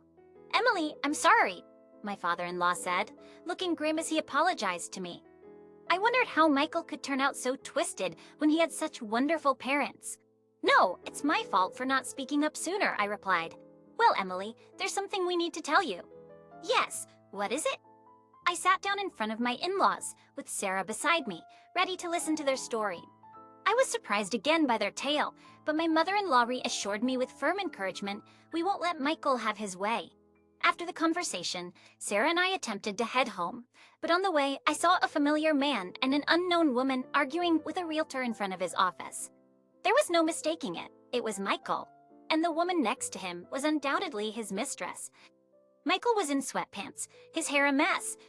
The mistress was wearing a short skirt with only one high heel, and her face was bare. Come on, do something about this. How can the house not be sold? Michael exclaimed. Yeah, what about my $400,000? The realtor replied, As I've said, the buyer canceled the purchase last night, so there is no contract anymore. Why would they cancel, damn it? Michael stomped his feet in anger, with his mistress screeching beside him, drawing shocked looks from people passing by. Sarah and I were also surprised, but realizing this was about us, we approached them. What are you doing here? I asked Michael unexpectedly, making him and his mistress gasp in surprise when they saw me. Oh, you. What are you doing here? Michael asked. Oh, I get it. You're the one who did it, right? You must have talked the buyer out of it. That's ridiculous. What are you even talking about? I was astonished by their baseless accusations and instinctively shielded Sarah behind me. Seeing the realtor's confusion, I stepped forward and said, I'm his wife. The realtor replied with a dazed, Oh, are you kidding me with this cancellation? Because of this, we had to turn back right before boarding the plane, and now we can't buy a new house. And I still have debts from the money I spent on her. Michael explained, I see. Finally, I understood what Michael was up to. He was trying to sell the house to pay off the debts from money he spent on his mistress and to buy a new place for the two of them to live. He knew very well it was the precious house I had inherited from my late father. How incredibly selfish, just to think he would ignore Sarah and me, and even attempt to take away my most important asset is unbelievable. I was shaking with anger. Excuse me, but isn't it you who is being disrespectful? What is youing? Showing up out of nowhere. You're talking back to me? You wouldn't even be able to eat if it weren't for me. Despite the critical situation, he was still spewing insults. Busted with Michael, I continued speaking. Do you really think you can sell my precious house without even discussing it with me? I'm the owner of that house. Did you forge documents or something? And you've been bad-mouthing the buyer of the house, but do you realize that the people who are trying to buy it were your parents? Plus, what do you mean? Yes, what I had heard from Sarah over the phone while I was in the hospital was that my in-laws had pretended to buy my house as a strategy to discipline Michael. My in-laws had heard about all of Michael's misdeeds from Sarah and were furious, saying it was unbelievable that he would do such things to Emily and his good granddaughter. My in-laws believed Sarah over their son because of her inherent brightness and honest nature. I'll explain. Grandma and Grandpa knew about Dad and that woman, and they were really angry. I knew Dad was trying to sell the house, so I talked to them about it. That house is important because it's the one Mom's dad left to her, and they said it shouldn't be sold so easily. That's why they pretended to buy it before anyone else could. Sarah stepped forward and spoke confidently about the situation. What are you doing to me? I'm old man and woman, and you sticking your noses in shows what poor parenting you've had. Michael, desperate and defeated, let out a vulgar laugh. Sarah remained unfazed by Michael's attack. I, however, pulled out a piece of paper from my bag and thrust it under Michael's nose. I want a divorce. Seeing the divorce papers, Michael snorted and scoffed once again. Divorce? You said it. You're okay with divorcing. You think you can live without me. He seemed to think that as a homemaker, I would be lost without him. Perhaps that would have been true in the past. But now, I had a plan. Determined to shatter Michael's foolish assumptions, I opened my mouth to speak. You needn't worry. I'm going to receive a lifetime gift from your parents. Great. A lifetime gift? What's that? Michael and his mistress looked bewildered. In fact, this morning, my in-law said they had something to discuss with me, and it turned out to be about a lifetime gift. My in-laws were in poor health, uncertain when they might collapse. They expressed a wish to give me a part of their assets before it was too late. Also part naturally, I initially refused. I suggested that such a gift should go to Michael instead. However, my in-laws said Emily, who has given us a lovely granddaughter, is more important to us than a son who can't even say thank you for an organ donation. And with deep gratitude, I bowed my head and accepted the lifetime gift from my in-laws. It's your father and mother's decision. They said they wanted to give it to me, not you. Michael's face turned pale, and no wonder. The assets that should have been his were now going to his wife, from whom he was getting divorced. That's dirty. That's not right. It's normal for a child to inherit their parents' assets. I'll talk to them now. If they won't listen, I'll take it to court. Michael glared at me with furious eyes, shouting. I sighed at Michael's shallow thinking. It's about time, isn't it? Perhaps it's time to deliver the final blow. Stepping forward and closing the distance to Michael, I locked eyes with him and unleashed my words. You're talking nonsense. This whole mess started because you belittled me and even took a mistress. It's your fault for spending all that money, right? Your parents made a completely justified decision. And do you even have the money to go to court? Even if you did, how do you think your past betrayals will look? Michael squeaked out as if he was squeezing out a scream. Seeing me looking furious up close, I could tell he was shaking. I'm sorry. I won't take it to court. Just forgive me. He was desperately apologizing, but it was too late. For taxes, I glared at Michael again and delivered the final blow. For insulting Sarah and me, I'll be taking every penny of the compensation for emotional distress and child support. If you can't pay, I'll chase you to the ends of the earth to collect. I'll be ready for it. Michael and his mistress screamed and ran away. The realtor, who had seen everything, said to me with a posture as if his back gave out, "Thank you so much. No, I am FD1 who should apologize for the trouble I've caused." Feeling uncomfortable staying there any longer, I took Sarah's hand and we headed home. My people after yous, that was so cool. Thank you for standing up for me, Sarah. Even in such a situation, a smile was on Sarah's face. I vowed to myself to protect her for the rest of my life. Later on, I was able to divorce Michael without any issues. The long-suffering marriage ended so easily. It was anticlimactic. I even wondered why I had put up with everything until now. It seemed Michael really did pour money into his affair, and he had to borrow money from somewhere. His mistress left him, saying she couldn't be with such a poor man anymore. Misfortunes often come together, and Michael's company had to cut back on staff. The company had to cut back on staff due to a decrease in sales caused by a shortage of materials. Michael, who worked in the factory, was one of the first to be laid off. It was definitely inconvenient, but it's hard to believe he was let go for no reason at all. It's most likely the company let go of those who were underperforming or had poor conduct first. Given how Michael used to act at home, it's likely he had the same attitude at work towards his subordinates. Now, having lost his job, his lover, and his wife, Michael is struggling to make ends meet with part-time jobs. He lacks the energy to look for a new full-time job and has settled into a routine of working and resting whenever he pleases, which must feel bleak, but there's no room for sympathy. I did what I could for Michael, even donating a part of my kidney to him. Despite that, he made a mockery of me, so it seems like karma has caught up with him. He should just focus on working hard to pay off his debts. As for me, I started doing illustration work, living off the assets I inherited from my in-laws for a while. It was Sarah's compliment about my drawing skills that started it all. Although I still have few orders, my clients praise my meticulous and skillful work. Traits, I plan to increase my clientele and work hard to raise Sarah properly. Jason, I think my water broke. Can you take me to the hospital? That's gross. Just have a baby somehow.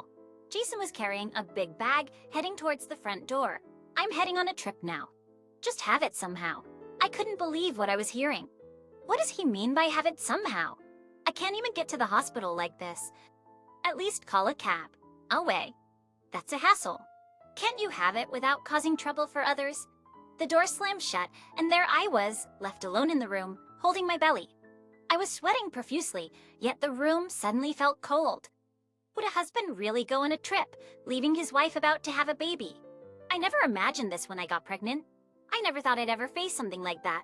This grudge will stay with me for life. My feelings towards my husband grew increasingly intense. We've been married for a year. I got pregnant with our long-awaited baby. I'm Linda, a 24-year-old office worker. I married Jason, my college classmate, right after graduation. For Jason, college was local, but my hometown was far, only reachable by plane. I thought about going back home to work, but we couldn't bear to be apart, so we got married. Jason had many friends locally, and news of our early marriage spread quickly, bringing many congratulations. This is a so-called regional city, with universities and companies located downtown and fields in the suburbs. In the suburbs, we live in a typical regional city. Jason's parents are divorced, and his mother lives alone in a house in the suburbs. She is very friendly, and we hit it off right away. Sometimes she brings us produce from her garden, making me grateful for such a wonderful mother-in-law. However, Jason started acting differently shortly after I got pregnant. He became moody and sometimes spoke harshly. His overtime and business trips increased, leaving him less time at home. In the early stages of my pregnancy, Jason, even without knowing the baby's gender, wanted to buy baby clothes, furniture, and toys for older ages. I smiled at his excitement, happy to share the joy of our baby's arrival. Especially on Wednesdays, he seemed to work late. He would come home unusually energetic, usually cooking dinner. I didn't know Jason liked cooking so much. I lived with my mom for a long time and have many specialties, but actually, Jason's cooking was often too rich or oily for my changed taste during pregnancy. You don't need to cook when you're tired. Let me do this much. Sorry, but I can't eat much these days. It would be a waste if I couldn't eat what you made. I tried to refuse gently, but he slapped me. I couldn't believe what was happening. Are you saying you can't eat my food? I didn't mean it like that. My body is just different because of the pregnancy. Always the pregnancy excuse. There are pregnant women at my work who still work and eat normally. I touched my still stinging cheek, choosing my words carefully. I had a lot to say back, but I didn't want to provoke him further. Being compared to other pregnant women was frustrating. Everyone is different. You keep buying spices and ingredients for cooking and wasting them. It's a waste of food expenses too. So it's all about money, huh? You're such a stingy woman. Jason clicked his tongue, taking all the food back to his room. I was left with unspoken words swirling in my head, and I hardly slept that night. After that, Jason stopped cooking and started eating out more often on his late nights.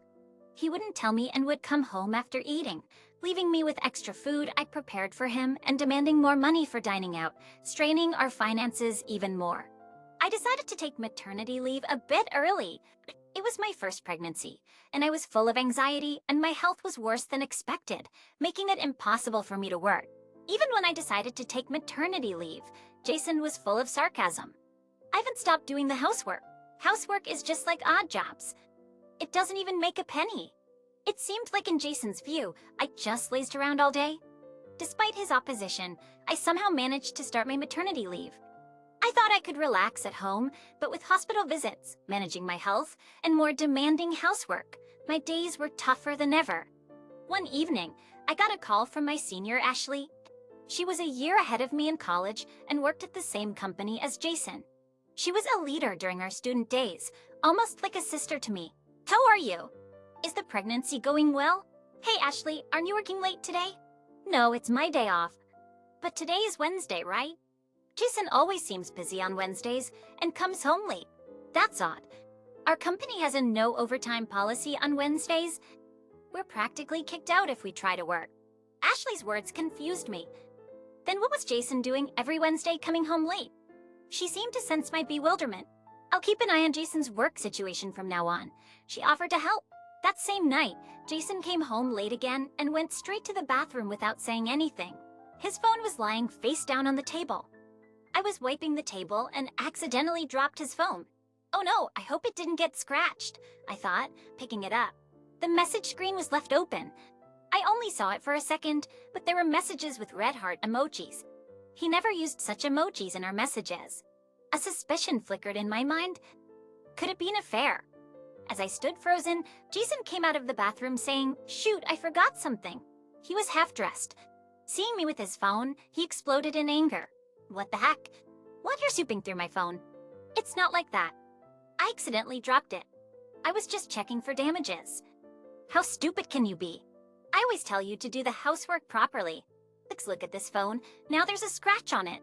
But his phone screen was already cracked. I couldn't tell where the new scratch was. Supporting you seems like such a loss.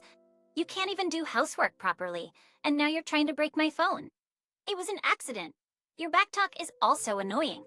Jason grabbed his phone angrily and returned to the bathroom. His forgotten item was apparently the phone. Taking a phone to the bathroom. Back with a sense of unease. My suspicion of infidelity grew. As my due date approached, Jason's mother said she would visit. She mentioned bringing seasonal vegetables from her garden. She mentioned bringing them and was concerned about bothering me during this important time, but I was eager to hear her advice on childbirth and welcomed her. I cleaned the house from top to bottom that morning and even put on makeup, ready to welcome her.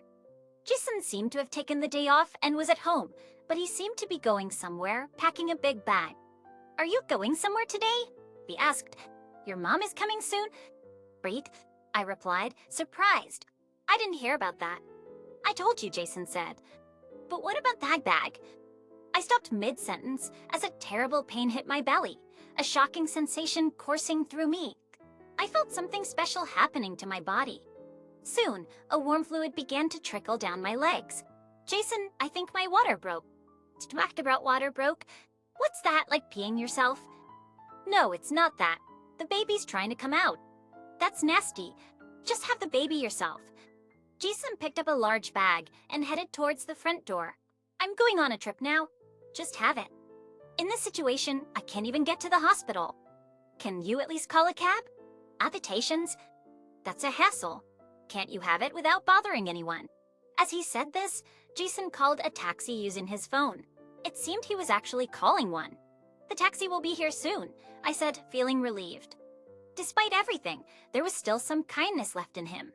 But as soon as Jason saw the taxi arrive in front of the apartment, he left alone. The floor around me was already soaked. "Can you at least help me walk?" he asked. "I'll try my best." "You're coming too?" I asked, surprised.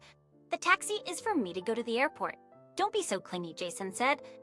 I was speechless with shock as he left without a second glance. Getting into the taxi, I felt utterly abandoned. My phone was in another room, so I attempted to crawl there. As I did, someone knocked on the door.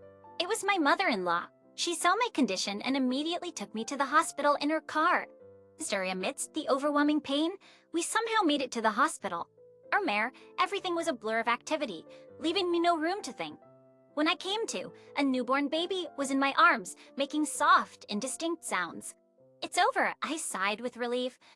The baby, unaware of the chaos, before its birth, was experiencing its first breaths of air. Fortunately, the baby was healthy and full of energy. As I rested in the hospital room, my mother-in-law came with some food. "Why were you alone at home?" she asked. "Didn't Jason say he was taking the day off?" "The day off? Well, just before you were supposed to arrive, he left for a trip." "A trip?" "Leaving his wife in her final month of pregnancy. That's unbelievable. When my water broke, Jason didn't do anything. He just said to have the baby myself and left." My usually gentle mother-in-law was furious, a look I had never seen before. "He said that. That's unbelievable." However, the fact that Jason wasn't home when she arrived and the water-soaked floor was undeniable. My mother-in-law had to accept the truth. The next day, my parents arrived from our hometown. I explained the situation to them. I also contacted Ashley, who was hesitant to visit so soon after the birth. But upon hearing I had something important to say, she made time to come. Actually, when my water broke, Jason just left for a trip. What do you mean? I don't know. He never mentioned any trip plans before, and it was all of a sudden on the day. I asked him to at least call a taxi, but he took it upon himself to go to the airport. Ashley was furious upon hearing what happened.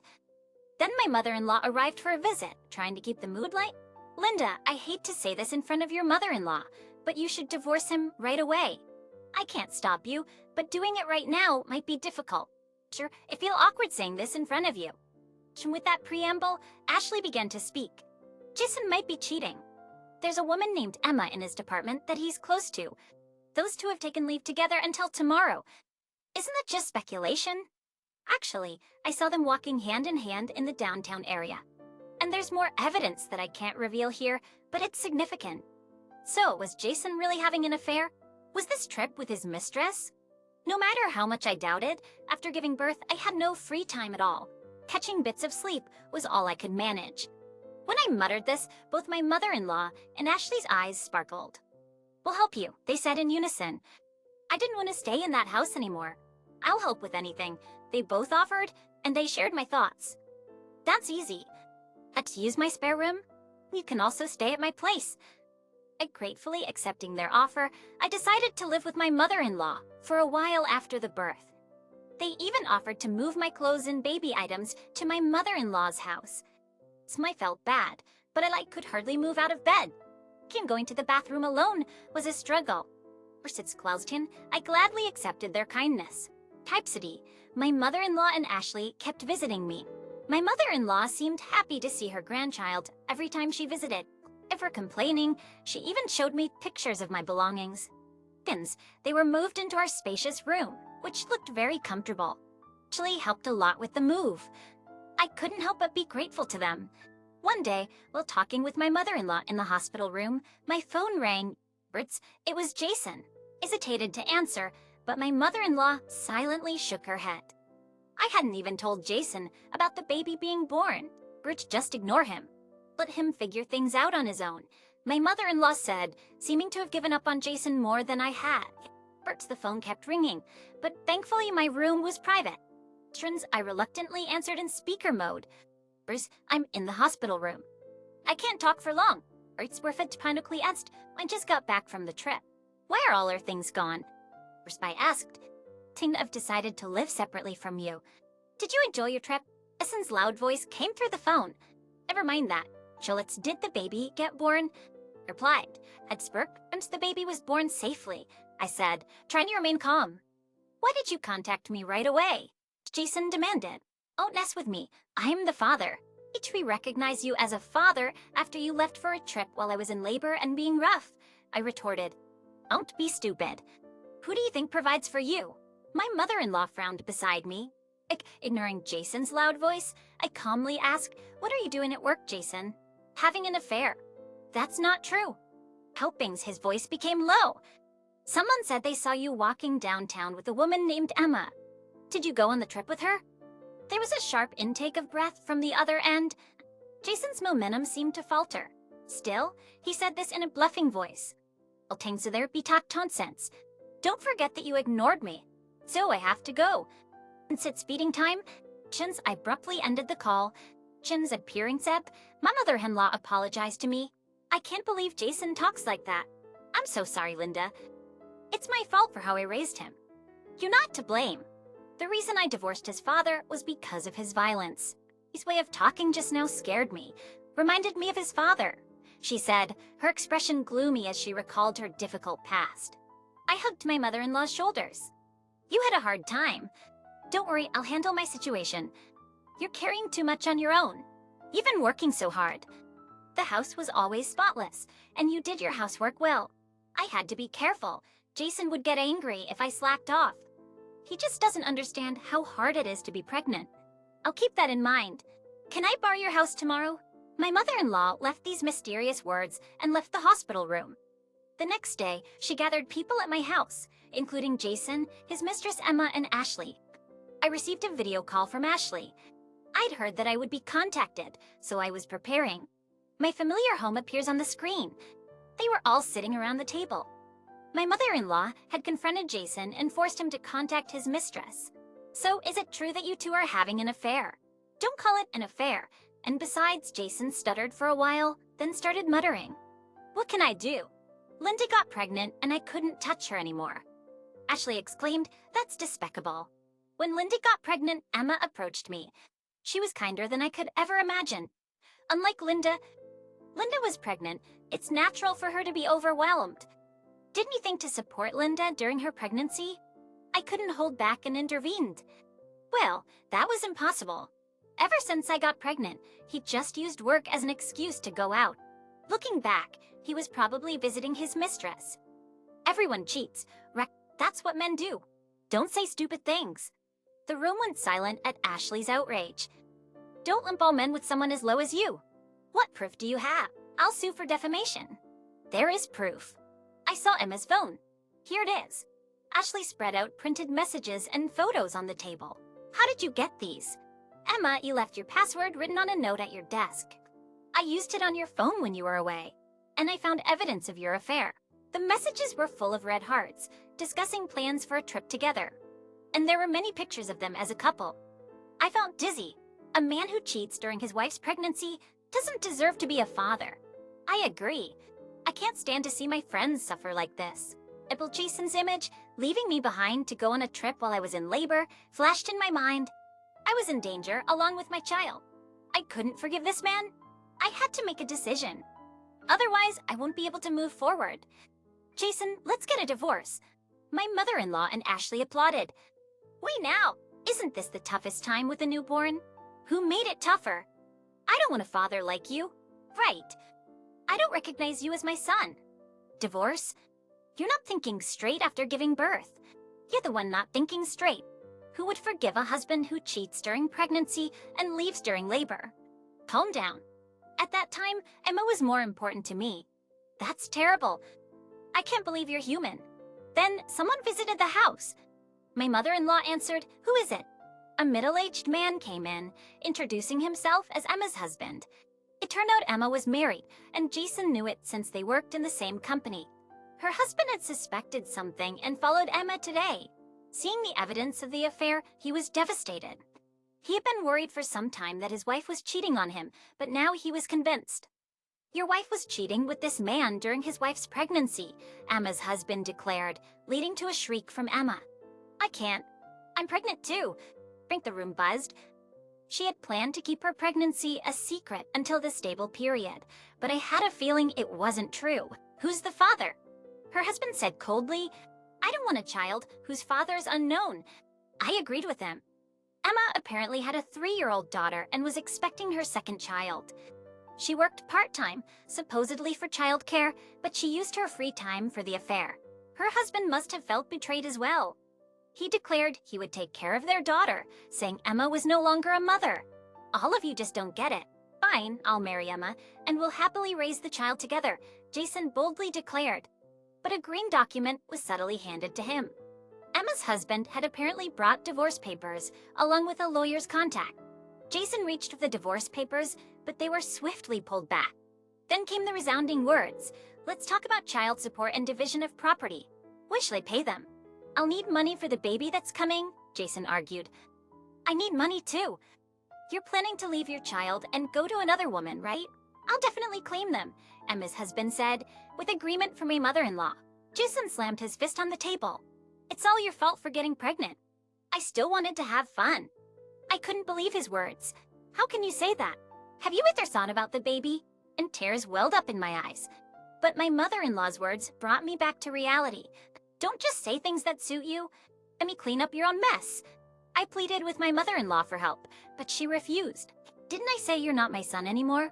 After much argument, it was decided that I would demand child support from Jason, while Emma's husband planned to do the same. Thanks to Emma's husband, we were able to contact a lawyer on the spot. Sherry mother-in-law and Ashley agreed to be witnesses and would bring the papers to the hospital room later. After finishing breastfeeding, I waited in the room until they arrived. I signed the papers to start the divorce process and handed them to my mother-in-law. I felt a sense of relief, having accomplished a big task. Although I was full of anxiety about raising a child on my own, when I looked up, I saw the reassuring smiles of two strong women. I had one request for Ashley. She promptly fulfilled it. I asked her to spread the word about Jason's actions throughout the company. In this small city where relationships among acquaintances are strong, strange rumors can be damaging. While I worked at a different company and wasn't originally from this area, rumors wouldn't affect me much. My mother-in-law promised to block any information that might come my way. The effect was immediate. Linda, I spread the rumor. Our company values integrity. If there are rumors, you can't work properly. Thank you. I'm sorry for asking you to do something so strange. That's okay. Those two had poor performance anyway. Now they won't get any important tasks, and nobody at the company talks to them anymore. They're also from this area, so their friends know about it too. They had many friends locally, but everyone distanced themselves. Losing both their jobs and friends, they had nothing to rely on. Emma's husband decided to live with their first child, but the child wouldn't warm up to her during visits. Jason and Emma left the company, but finding new jobs was difficult as they had acquaintances everywhere. Now Jason had moved out of our shared apartment and was living in a small place with Emma. According to my mother-in-law, who heard from neighbors, they constantly argued. It seemed fine while they were dating, but living together was another story. Considering child support and the care for the upcoming baby, they couldn't easily separate. I decided to stay with my mother-in-law during my maternity leave. Taking care of my grandchild is wonderful. It reminds me of when I was raising kids, and it makes me feel young again. She happily took care of the baby. During my leave, I helped in her garden whenever I had free time. It wasn't on obligation, but being outside under the blue sky was a good change of pace. Though I ended up living in this area by chance, I was beginning to appreciate the beauty of living surrounded by nature. Now I returned to work. After moving and getting accustomed to life in a new home with my child, I feel hopeful about starting a new... My mother-in-law assures me, come over anytime, I'll help you. Filled with hope for my new life, I'm ready to embrace the future.